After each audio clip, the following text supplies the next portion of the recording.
தாய் போல தேற்றி தந்தை போல ஆற்றி தோள் மீது சுமந்திடும் என் இயேசையா. தாய் போல தேற்றி தந்தை போல ஆற்றி தோள் மீது சுமந்திடும் என் இயேசையா. உம்மை போல புரிந்து கொள்ள யாருமில்லையே, உம்மை போல அரவணைக்க யாருமில்லையே.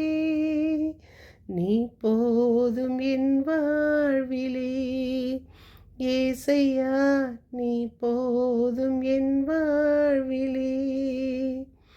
தாய் போல தேற்றி தந்தை போல ஆற்றி தோள் மீது சுமந்திடும் என் ஏசையா. என் இனிய உறவுகளே, நாம் இன்று 22/1/25 இருக்கின்றோம்.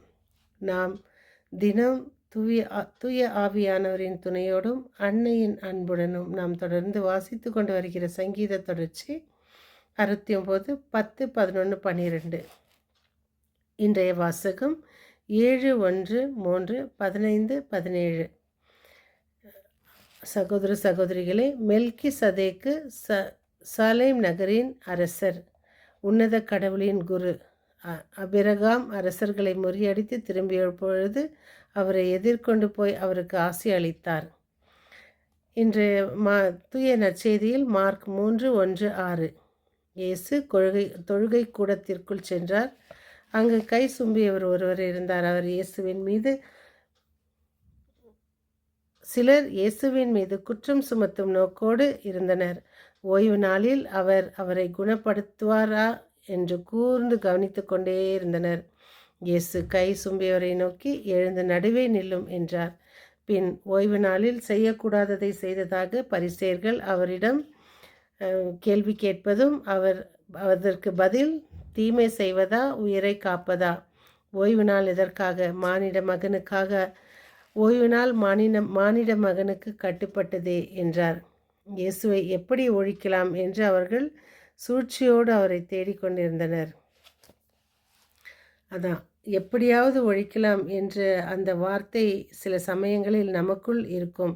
நமக்கு ஒரு சிலரை பிடிக்கவில்லை, பிடிச்சிச்சோ பிடிக்கல, அது இரண்டாவது. ஆனால் ஒரு சிலர் நம்மை ஏற்றுக்கொள்ள மாட்டோம். அதே போல் நம்மையும் சிலர் அப்படித்தான் ஏற்றுக்கொள்வதில்லை.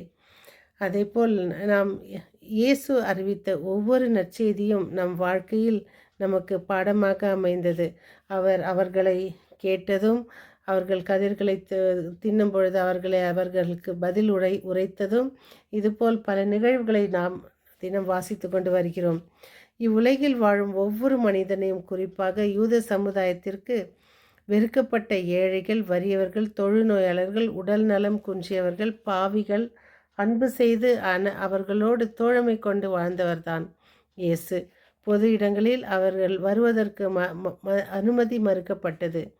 அதேபோல் யாருமே பழகாத சூழலில் இயேசு அவர்களை தேடி சென்று அன்பு செய்து அவர்களின் தாழ்வு மனப்பான்மையை போக்கி கை சும்பியவனை பார்த்து, எழுந்து நடுவே நில் என்கிறார். உரிமை இழந்த மனிதனுக்கு இயேசு புது வாழ்வு கொடுக்கிறார். இந்த உலகில் வாழும் நாமும் நம்மிடம் உள்ள தாழ்வு மனப்பான்மையை நீக்கி கடவுளின் சாயலாக உருவாக்கப்பட்ட மனிதர்கள் என்று புத்துணர்வை பெறுவோம். ஒரு குருவானவர் ஒரு டாக் கொடுக்கறதுக்காக ஒரு டீக்கன்ஸ் குருமடத்திற்கு செல்கிறார். அப்போ அங்கே அவங்க எல்லாம் டீக்கன்ஸுங்க, அவங்க டீக்கன்ஸ் பட்டம் வாங்க போகிறவங்க. அதுக்கு முன்னே அவருக்கு அந்த டாக் கொடுக்கணுன்னு அங்கே செல்லும்போது, அதில் ஒரு குரு மடத்து மாணவர் குரு ஆகலாமா வேண்டாமா, குரு ஆகலாமா வேண்டாமா என்ற ஒரு சந்தேகத்திலேயே வாழ்ந்து வருகிறார்.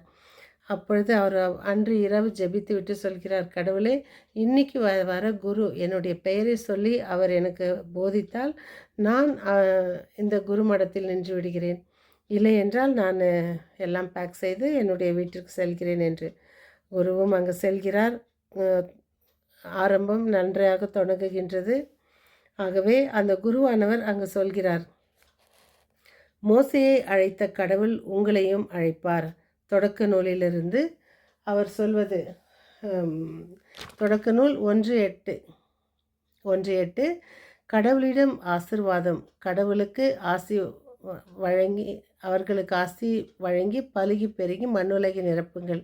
அதை உங்கள் ஆற்றலுக்கு உட்படுத்துங்கள். கடல் மீன்கள், வானத்து பறவைகள், நிலத்தில் ஊர்ந்து உயிர் வாழ்வன அனைத்தும் என்றார். இதை அவர் படித்து முடித்த பிறகு மோசேயின் அழைப்பை பற்றி சொல்கிறார். மோசேக்கு தொடக்க நூல் 40:34. அதில் வந்துட்டு ஆண்டவர் பிதாசு அவரை அழைக்கும்பொழுது கடவுள் உன்னை அழைக்கிறார் என்று. ஆனால் அவர், ஆண்டவரே நானோ திக்குவாய் எனக்கு பேச தெரியாது என்று துணைக்கு ஆரோனை அழைத்துக்கொள் என்று. ஆனால் அவன் அங்கு கன்றுக்குட்டியை செய்து கொண்டிருக்கும்போது மோசே மேலே போய் அந்த 10 கட்டளை வாங்கும் பொழுது ஆண்டவர் சொல்கிறார், மோசே நான் உன்னை அழைத்தேன் என்று. பாட முடிந்தது. அவர்கள் ரூமுக்கு செல்கிறார்கள். அன்று இரவு அந்த குருமானவர் வந்து குருவின் ரூமை தட்டி, சாமி, நீங்கள் வைத்த அந்த பிரசங்கத்தில் என் பெயர் மோயிசன், எனக்கு என் பெயரை சொல்லி அழைத்தால் நான் இந்த மடத்தை விட்டு போக மாட்டேன் என்று. இனி செத்தாலும் நான் எங்கள் வீட்டுக்கு போக மாட்டேன், நான் சத்தா குருவாகத்தான் சாவேன் அப்படின்னு.